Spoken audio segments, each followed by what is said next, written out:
అందరికీ నమస్కారం. Welcome to Padma's organic garden. ఈరోజు చాలా హెల్తీ రెసిపీ చెప్తున్నానండి.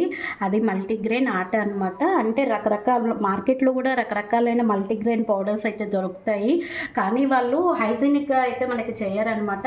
అలాంటి మల్టీగ్రెయిన్ ఆటని మనం ఇంట్లోనే సులభంగా తయారు చేసుకోవచ్చు. మీకు ఈరోజు చెప్పే ఆట అంటే చపాతీ పిండి మీకు కేజీ కొలతల్లో చెప్తాను, కరెక్ట్ మెజర్మెంట్స్తో చెప్తున్నాను. నేను చూసారు కదా, 2 కిలోల గోధుమలు అనమాట. ఈ గోధుమలు 2 కిలోలు తీసుకుంటున్నా నేను. 2 కిలోల గోధుమలకి 1/2 కిలో సద్దలు తీసుకున్నాను, 1/2 కిలో శనగలు తీసుకున్నాను, 1/2 కిలో రాగులు, 1/2 కిలో జొన్నలు. ఈ మల్టీగ్రెయిన్ ఆట అంటే మనము పూర్వీకులు రకరకాలైన ఈ చిరుధాన్యాలు తినడం వల్లే చాలా హెల్తీగా ఉండేవాళ్ళు. ఇప్పుడున్న జనరేషన్లో మనం ఇవన్నీ తీసుకోలేకపోతున్నాము. డైలీ వీటితో ఏదో ఒక రెసిపీ చేయాలన్నా కూడా మనందరికీ ఇబ్బందే అనమాట. అట్లాంటి వీటిని మనము చపాతీ రూపంలో తీసుకుంటే కనుక డైలీకి మనకి కావాల్సిన ప్రోటీన్, ఫైబరు, కాల్షియము అన్నీ ఉంటాయన్నమాట. ఈ గోధుమలు కూడా బయట దొరికే గోధుమ పిండిలో మీకు ఫైబర్ అనేది ఉండదు. అదే కనుక మనము పిండి చేయించుకుంటామంటే ఫైబర్ కంటెంట్ ఎక్కువగా ఉంటుంది. రాగుల్లో మనకు కావాల్సిన కాల్షియం అనేది ఉంటుందన్నమాట. సద్దలు, పూర్వీకులు సద్ద పిండి, జొన్నలు ఇవి తినే చాలా బలిష్టంగా అయితే ఉండేవాళ్ళు.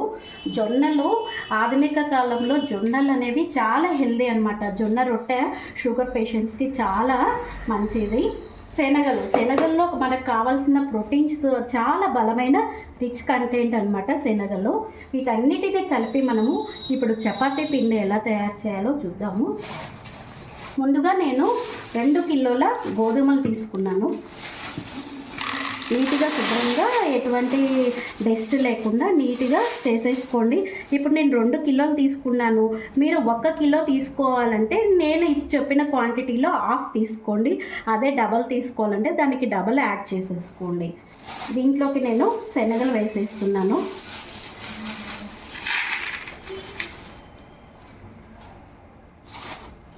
సద్దలు, నవధాన్యాలు అంటారు కదా, అన్నీ ఇట్లానే ఉంటాయి. రాగులు కూడా వేసేస్తున్నాను. జొన్నలు మొత్తము ఇప్పుడు నేను 2 కిలోల గోధుమలు తీసుకున్నాను. ఇవి మొత్తం కలిపి మనకి 1 కిలో అవుతుంది. మొత్తం కలిపి 3 కిలోల పిండి మనకి వస్తుంది. వీటినన్నిటినీ ఇట్లా బాగా మిక్స్ చేసేసి పిండి మిషన్కి ఇచ్చి పిండి చేపించేస్తాను. బాగా కలపండి. చాలా హెల్తీ అనమాట. ఈ మల్టీగ్రెయిన్ ఆట మనం తీసుకోవడం వల్ల మన శరీరానికి కావాల్సిన కాల్షియము, ప్రోటీన్స్ అన్ని, వైటమిన్స్ అన్నీ మనకి వస్తాయన్నమాట. పిండి తయారు చేద్దాం దీన్ని. సరే కదా, మన మల్టీగ్రెయిన్ ఆట కూడా రెడీ అయిపోయిందనమాట. పిండి మిషన్ పట్టించినాక అంటే మీకు ఒక చిన్న టిప్ పెడుతున్నాను. అది పిండి మనం పట్టిస్తాం కదా, వేడి మీద మూత పెట్టకూడదనమాట. వేడి మీద మూత పెట్టారు అంటే బూజు వస్తుందన్నమాట. ఇప్పుడు మనము ఈ మల్టీగ్రెయిన్ ఆటతో చపాతీలు చేసేద్దాము. మీకు ఎంత కావాలో అంత పిండి తీసుకుందాము. అంతేకాకుండా మీరు ఇలా పిండి తీసుకునేటప్పుడు ఈ గరిటెలకి తడి లేకుండా చూసుకోండి. తడి ఉంటే కనుక పిండికి బూజు వచ్చేస్తుంది. చపాతీ పిండి దాంట్లోకి కొద్దిగా ఆయిల్ వేస్తున్నాను.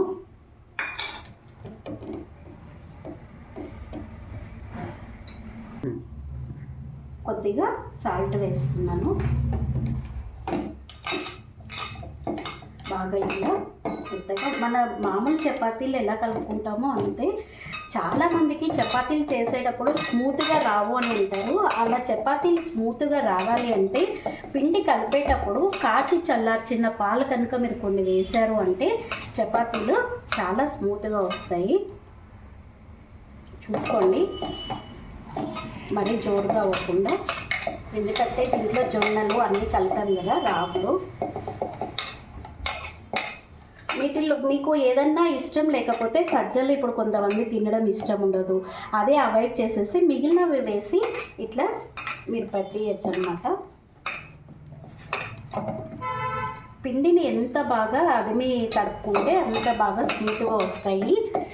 మనం ఇది మల్టీగ్రెయిన్స్ అన్నాం కదా, అన్ని చిరుధాన్యాలు వేసాం కాబట్టి మినిమం ఒక హాఫ్ అన్ అవర్ నానితే పిండి బాగా చపాతీలు మెత్తగా వస్తాయి అన్నమాట. అర్ధగంట అయితే నానాలి బాగా. పిండి ఎంత బాగా నానితే అంత మృదువుగా వస్తాయి చపాతీలు. చూసారు కదా ఎంత స్మూత్ ఉందన్నమాట. ఈ విధంగా మనము చపాతీ పిండిని తయారు చేసుకోవాలి. దీని మీద ఒక మూత పెట్టేసేద్దాము. ఇది నానడానికి మనకు ఒక హాఫ్ అన్ అవర్ టైం అయితే పడుతుంది. ఒక మూత పెట్టేసేసి హాఫ్ అన్ అవర్ తర్వాత చపాతీలు చేద్దాం. చూసారు కదా హాఫ్ అన్ అవర్ అయితే మన పిండి నానిపోయింది, బాగా స్మూత్ అవుతుంది. మళ్ళీ మీరు చపాతీలు చేసేటప్పుడు ఇట్లా బాగా అనుకుంటే బాగా ఇంకా చపాతీలు స్మూత్గా వస్తాయి. మీకు ఎంత కావాలో అంత పిండి తీసుకొని చపాతీలు చేసేద్దాము. మల్టీగ్రెయిన్స్ వేసాం కాబట్టి మీరు ఎక్కువ అతుక్కుంటాయి అనేది ఏమీ ఉండదండి. మామూలుగా చపాతీలు ఎలా చేస్తారో అట్లనే దీన్ని కూడా మనం ఈజీగా చేసేయచ్చు. కాకపోతే ఈ చపాతీలని వేడివేడిగా తింటే బాగా స్మూత్నెస్ ఉంటాయన్నమాట. అన్ని ధాన్యాలు వేసాం కదా మనము. ఒకవేళ మీరు తినేది లేటు అంటే హాట్ బాక్స్లో పెట్టేసేయండి, చల్లగా అయినాక స్మూత్గా అయిపోతాయి.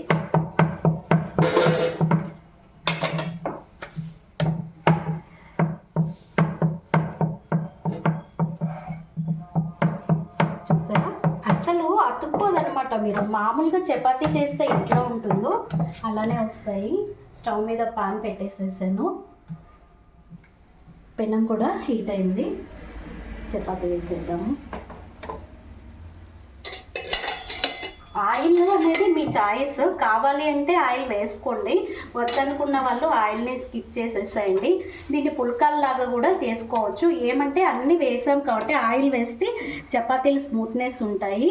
పుల్కాలు లాగా కూడా తినచ్చు. వేడివేడిగా తింటే కనుక చపాతీలు చాలా స్మూత్ ఉంటాయి. చూసారు కదా ఎంత బాగా పొంగుతుందన్నమాట చపాతీ అనేది.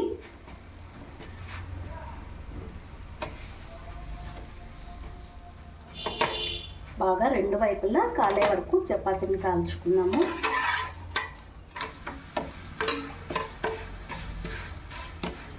ఈ చపాతీలు తినడం వల్ల మనకు కావాల్సిన కాల్షియము, ప్రోటీన్స్, మినరల్స్ అన్నీ మనకి ఏం కావాలో అన్నీ అనేవి ఈ గోధుమలో, ముఖ్యంగా రాగులు వేసాము, జొన్నలు వేసాము కాబట్టి హెల్త్ కూడా చాలా మంచిది. రాగులు తింటే చాలా బలంగా తయారవుతారు. రాగి లాంటి మనిషి అంటారు కదా, అంత బలంగా అవుతుందన్నమాట. పెద్దలు ఊరికే చెప్పరు, పెద్దల మూట చద్దన్నం మూట అని అంటారు కదా. అంటే ఏంటి, చద్దన్నం తినడం వల్ల ఎన్నో హెల్త్ బెనిఫిట్స్ ఉన్నాయని ఇప్పుడు సైంటిఫిక్గా కూడా అది చాలా ప్రూవ్ అయింది. అందుకనే పాతకాలం పద్ధతుల్లో పాతకాలం ఫుడ్ను మనము వీలైనంత వరకు అవాయిడ్ చేయకుండా పాతకాలం ఫుడ్ను మనం తీసుకోవడం వల్ల హెల్తీగా ఉంటాము. చూసారు కదా చపాతీ కూడా 2 సైడ్స్ ఇట్లా బాగా ఫ్రై చేసుకుందాము.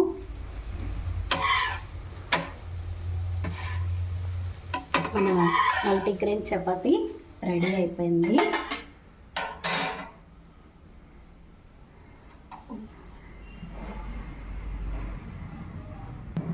చూసారు కదా ఎంత స్మూత్ ఉందో చపాతీ. నేను ఈరోజు చింత చిగురు పప్పు చేశాను. ఎంత స్మూత్ ఉందో చూడండి, మీరే తిని చూపిస్తాను. చింత చిగురు పప్పులో ఇట్లా చపాతీ తింటే